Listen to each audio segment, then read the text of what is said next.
Olá pessoal, tudo bem com vocês? Sejam muito bem-vindos ao nosso canal. Já pensou em não pagar nada na conta de luz?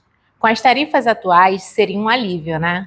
Pois bem, o ministro de Minas e Energia, Alexandre Silveira, fez um anúncio que gerou muita expectativa. Isenção total da conta de luz para 60 milhões de brasileiros. Uma promessa ousada que poderia mudar a vida de muita gente.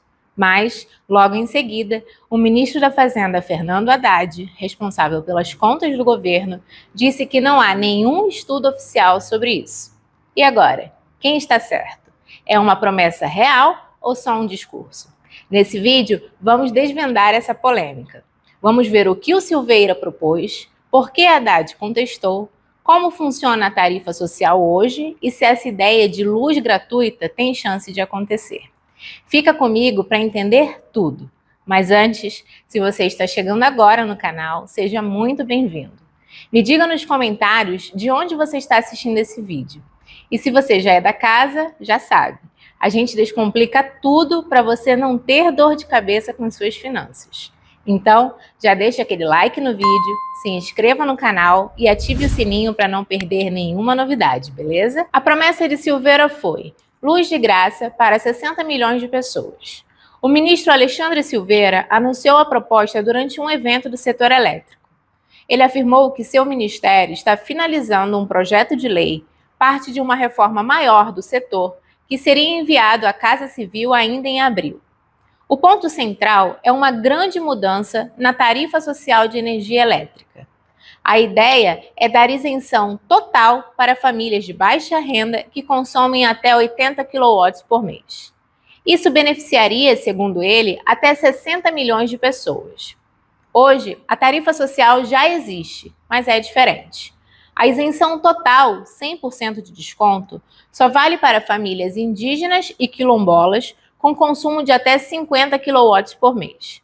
Para as outras famílias de baixa renda no cadastro único, com renda per capita de até meio salário mínimo, ou quem recebe o BPC, os descontos são progressivos, começando em 65% para quem consome até 30 kW por mês e diminuindo para faixas maiores até 220 kW. Atualmente, cerca de 17,4 milhões de famílias são beneficiadas.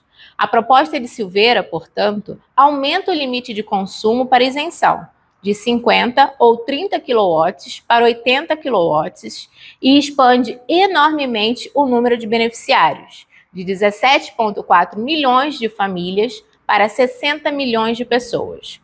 A justificativa do ministro é a busca por justiça tarifária. Ele argumenta que hoje os mais pobres pagam proporcionalmente mais pela segurança do sistema elétrico do que grandes consumidores ou os do mercado livre.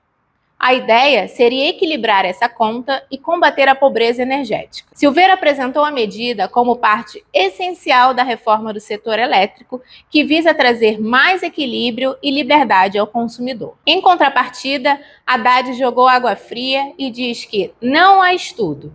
A reação do governo não foi unânime. Pouco depois do anúncio de Silveira, o ministro da Fazenda, Fernando Haddad, veio a público com uma versão bem diferente. Haddad foi claro: não existe nenhum estudo em andamento no Ministério da Fazenda, nem na Casa Civil, sobre essa proposta de ampliar a isenção. Ele afirmou não ter conhecimento do projeto tramitando nas instâncias decisórias do governo e disse ter confirmado isso com o ministro da Casa Civil, Rui Costa. A Casa Civil é crucial, pois é ela quem coordena as ações dos ministérios e alinha as propostas com a presidência. Ao mencionar que nem a Fazenda, que cuida do dinheiro, e nem a Casa Civil, que coordena politicamente, estão cientes, Haddad sinaliza que a proposta de Silveira ainda não é um plano oficial do governo. Haddad ressaltou que o Ministério de Minas e Energia pode fazer seus estudos internos, mas reforçou que, no momento, a proposta não chegou nem ao Palácio do Planalto, nem ao ministro da Fazenda. Essa resposta rápida sugere preocupação da equipe econômica com o impacto fiscal da medida e uma tentativa de gerenciar as expectativas. E analisando essa divergência de informações, temos um claro desalinhamento. O ministro de Minas e Energia anuncia uma medida popular como parte de uma reforma, enquanto o ministro da Fazenda diz que a proposta não tem respaldo técnico ou coordenação oficial no momento. O que isso significa? Nós temos algumas hipóteses. Primeiro, a falta de coordenação. A proposta pode existir no Ministério de Minas e Energia, mas Silveira se antecipou ao anunciá-la antes da discussão interministerial e validação econômica. Segundo, a sinalização política. O anúncio pode ser uma estratégia de Silveira para ganhar apoio, pressionar pela reforma ou fortalecer a sua posição. E terceiro, prioridades conflitantes. Reflete a tensão comum entre as áreas que propõem gastos sociais e a área econômica, focada no equilíbrio fiscal. Seja qual for o motivo, a falta de sintonia gera incerteza. Mostra que o caminho para a isenção se tornar realidade é complexo e depende de consenso interno, especialmente da aprovação da equipe econômica. Um ponto interessante para falarmos aqui é que, para entender a proposta, precisamos saber como a tarifa social funciona hoje. As pessoas que têm direito a ela são as famílias no cadastro único, com renda familiar per capita de até meio salário mínimo, idosos 65+, ou pessoas com deficiência que recebem o BPC, e famílias no cadastro único com renda de até 3 salários mínimos, com membro que usa aparelho elétrico essencial para tratamento de saúde.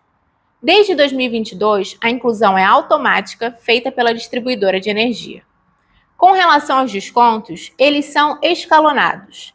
Até 30 kW por mês, recebe 65% de desconto. De 31 a 100 kW por mês, 40% de desconto. De 101 a 220 kW mês, recebe 10% de desconto. Acima de 220 kW por mês, sem desconto naquele mês. Famílias indígenas e quilombolas no cadastro único têm 100% de desconto até 50 kW por mês. Atualmente, 17,4 milhões de famílias são beneficiadas. A proposta de Silveira fala em 60 milhões de pessoas e a isenção total até 80 kW. É uma mudança radical em alcance e benefício. E continuando, temos uma grande questão. Isso é financeiramente viável? Quem paga a conta? Hoje, os descontos da tarifa social de energia elétrica são pagos pela Conta de Desenvolvimento Energético, CDE, um fundo abastecido por encargos cobrados na conta de luz de quase todos os consumidores. Em 2024, o custo da tarifa social de energia elétrica foi de cerca de 6,4 bilhões de reais. Ampliar o benefício para 60 milhões de pessoas, com isenção até 80 kW, custaria muito mais. Provavelmente dezenas de bilhões a mais por ano, aumentando muito o orçamento da CDE, que já supera 40 bilhões de reais anuais. Silveira sugeriu que o dinheiro viria da correção de distorções internas do setor. Ele mencionou reequilibrar custos, talvez fazendo grandes consumidores ou os do Mercado Livre contribuírem mais pela segurança energética. Algo que, segundo ele, hoje não fazem ou fazem pouco. Contudo, essa explicação é vaga. Não há detalhes de como essas distorções seriam corrigidas ou como o dinheiro seria realocado. Essa falta de clareza sobre o financiamento é provavelmente o que preocupa a Fazenda e motivou a resposta de Haddad. Sem um plano financeiro sólido, a proposta corre risco de ser inviável ou gerar aumento de custos para outros. Então, o que temos é uma proposta ambiciosa do Ministério de Minas e Energia e um freio vindo da Fazenda, que questiona a existência de um plano concreto. Isso mostra um desalinhamento no governo sobre uma política de enorme impacto social e fiscal. O futuro dessa proposta depende de Silveira apresentar o projeto de lei à Casa Civil com uma análise financeira robusta e, crucialmente, obter o aval da equipe econômica. Vamos continuar acompanhando bem de perto e no aguardo de mais informações. E você, o que acha? A isenção vai virar realidade? Deixe sua opinião nos comentários. Gostou da análise? Ajude o nosso canal, deixe o like, se inscreva e ative o sininho. Obrigado pela companhia e até o próximo vídeo.